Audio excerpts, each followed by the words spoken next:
नमस्कार। ABN news में आपका स्वागत और मैं हूं सुरेश झा। कोरोना काल के दौरान सरकारी अस्पतालों के अंदर जो अवस्था थी जो खुलकर सामने आई है, उन्हें सभी को चौंका के रख दिया है। जिन सरकारी अस्पतालों के बारे में दिल्ली सरकार के द्वारा बढ़ा चढ़ाकर जो कहा जाता था, आज वो पूरा सिस्टम सबके सामने है। सब देख चुके हैं कि सरकारी अस्पताल में आलम क्या है। बेड नहीं, ऑक्सीजन नहीं, दवाइयां नहीं, यानी पूरी तरीके से सरकारी सिस्टम फेल हो चुका है। दिल्ली हाई कोर्ट भी कह चुका है कि दिल्ली की जो स्वास्थ्य व्यवस्था पूरी तरह से चरमरा चुकी है। खैर जो भी हो, लेकिन हम बात करेंगे दिल्ली के सरकारी अस्पतालों में जो कोरोना के पेशेंट हैं, उनके पास तीमारदार नहीं है, जिनसे उनको काफ़ी मुसीबतें उठानी पड़ रही हैं। जिनके पास तीमारदार न होने की वजह से जो उठने में, चल फिरने में असमर्थ हैं, उनके लिए मुसीबत है, क्योंकि नर्सिंग स्टाफ की कमी है, नर्सिंग स्टाफ नहीं है।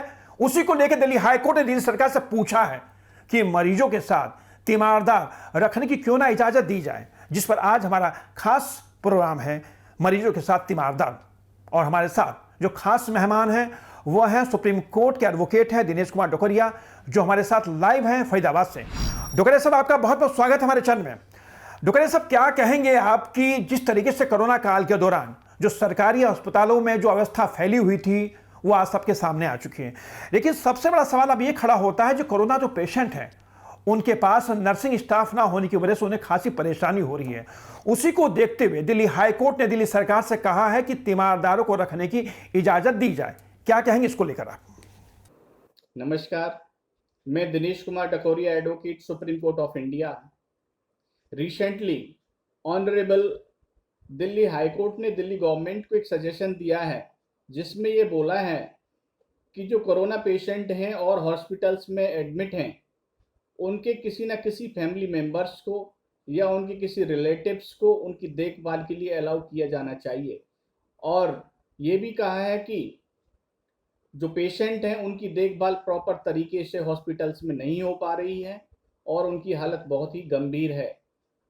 इस विषय पर मेरा मानना ये है कि दिल्ली गवर्नमेंट को ऑनरेबल हाई कोर्ट के इस सजेशन को मानना चाहिए, क्योंकि आज की तारीख में जो सिचुएशन है बहुत ही गंभीर है, बहुत ही सीरियस सिचुएशन है। और जो मरीज बहुत ही सीरियस हैं, जो अपने आप को मेंटेन करने में असमर्थ हैं, उनकी देखभाल के लिए उनके परिवार का कोई सदस्य अवश्य होना चाहिए।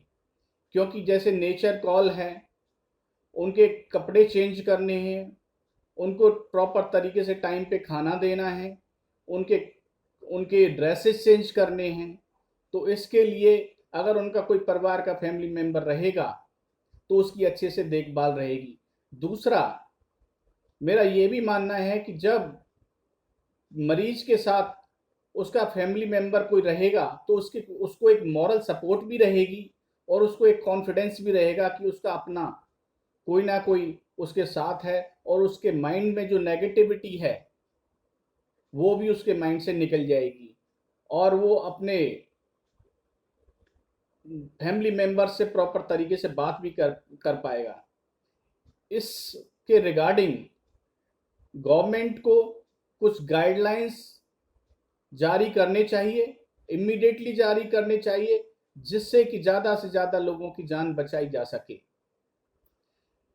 और उनको क्या, और जो फैमिली मेंबर्स हैं उनको क्या क्या सावधानी रखनी चाहिए अपने अपने अपने पेशेंट से मिलने के दौरान, वो सभी गाइडलाइंस डॉक्टर की सलाह के अनुसार बनाई जानी चाहिए। और ये बहुत ही अच्छा सजेशन दिल्ली हाई कोर्ट ने दिया है और इस सजेशन को गवर्नमेंट को जरूर मानना चाहिए, जिससे कि ज़्यादा से ज़्यादा लोगों की जान बचाई जा सके इस महामारी से और इस महामारी से बाहर आया जा सके। बस मैं यही कहना चाहूँगा। एक बहुत ही अच्छा suggestion honourable Delhi high court ने गवर्नमेंट को दिया है और वो जल्द से जल्द गवर्नमेंट को इम्प्लीमेंट करना चाहिए। डोकरिया साहब, आपको बता दें अपने दर्शकों को कि कोरोना को लेकर जो नियम कायदे कानून जो बने हुए हैं, उसमें कोरोना पेशेंट के साथ तीमारदार रखने की कोई भी व्यवस्था नहीं है, कोई भी ऐसा कायदा नहीं है, कोई ऐसा कानून नहीं है। और अगर हम नर्सिंग स्टाफ की बात करें तो दिल्ली सरकार का जितना भी नर्सिंग स्टाफ है वो इस समय काफ़ी क्राइसिस में है। और क्राइसिस में इस वजह से है कि उनको कई महीनों से तनख्वाह नहीं मिली है, और जिसकी वजह से नर्सिंग स्टाफ मजबूरन काम कर रहा है। कई हॉस्पिटल्स में तो नर्सिंग स्टाफ है भी नहीं, जिसकी वजह से ये मुसीबतें, ये दिक्कतें सामने आ रही हैं। और सबसे बड़ी बात है कि जिस तरीके से कोरोना को लेकर दिल्ली सरकार का जो बयान आता है, जो उनकी जो बातें आती हैं, जो वो नर्सिंग स्टाफ को, डॉक्टरों को जो कोरोना योद्धा करार देते हैं, लेकिन हकीकत कुछ और है। इसी हाई कोर्ट में उनकी सैलरी को लेकर मामला भी चल रहा था, जिस पर दिल्ली हाई कोर्ट ने दिल्ली सरकार को भी ये कहा था कि आप जल्द से जल्द उनकी सैलरी दें। और नर्सिंग स्टाफ की हालत यह है कि नर्सिंग स्टाफ को कई कई महीनों से तनख्वाह नहीं मिली है, और साथ ही नर्सिंग स्टाफ की भारी कमी है। और जहां तक बात करेंगे कि नर्सिंग स्टाफ को लेकर कि उनके ऊपर काम का बोझ भी है, वो मजबूरी में काम कर भी रहे, लेकिन अगर तीमारदार की व्यवस्था अगर कहीं से कर दी जाती है तो कहीं ना कहीं जो नर्सिंग स्टाफ जो कम है या जिन पे काम का बोझ ज्यादा है वो कहीं ना कहीं कम पड़ेगा। लेकिन हम आपसे ये बात करेंगे, आपके ये दूसरा मेरा सवाल आपसे ये है कि दिल्ली सरकार का इस नर्सिंग स्टाफ की तरफ ध्यान क्यों नहीं जाता? उनकी तनख्वाह की बात करी जाए, उनको इंसेंटिव देने की बात की जाए, तो दिल्ली सरकार इस मोर्चे पे फेल क्यों हो जाती है? क्यों नहीं सरकार इस पे उनको, उनकी जो सैलरी क्यों रोक के रखती है सैलरी उनकी जो है? बार बार ये सुनने को मिलता है दिल्ली गवर्नमेंट से कि हॉस्पिटल्स में स्टाफ की बहुत डेफिशिएंसी है, बहुत कमी है। इस विषय में मैं ये पूछना चाहता हूं दिल्ली गवर्नमेंट से कि जो वर्तमान स्टाफ है, जो दिन रात अपनी जान की बाजी लगा रहे हैं और कोविड पेशेंट्स का ट्रीटमेंट कर रहे हैं और अपनी बगैर जान की परवाह किए हुए दिन रात एक कर रहे हैं, क्या उनको दिल्ली गवर्नमेंट ने कोई एप्रिसिएशन दिया, कोई एक्स्ट्रा फाइनेंशियल सपोर्ट की? नहीं। क्या कुछ एडिशनल पैरामेडिकल स्टाफ का रिक्रूटमेंट किया? आंसर नहीं।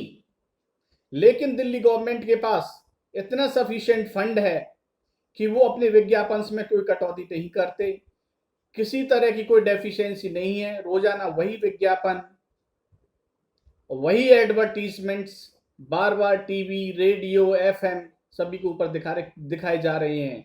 मैं दिल्ली गवर्नमेंट को ये सजेशन देना चाहता हूं कि मानवता ही सबसे बड़ा धर्म है, और इस संकट की घड़ी में विज्ञापनों को छोड़ करके जो पैरामेडिकल स्टाफ है उनका ज्यादा से ज्यादा ध्यान रखा जाए, उनको फाइनेंशियल सपोर्ट दिया जाए, और वो जो एक्स्ट्रा आवर्स अपने डिवोट कर रहे हैं, दिन रात एक कर रहे हैं, उनके लिए उनको एक्स्ट्रा फाइनेंशियल सपोर्ट दिया जाए।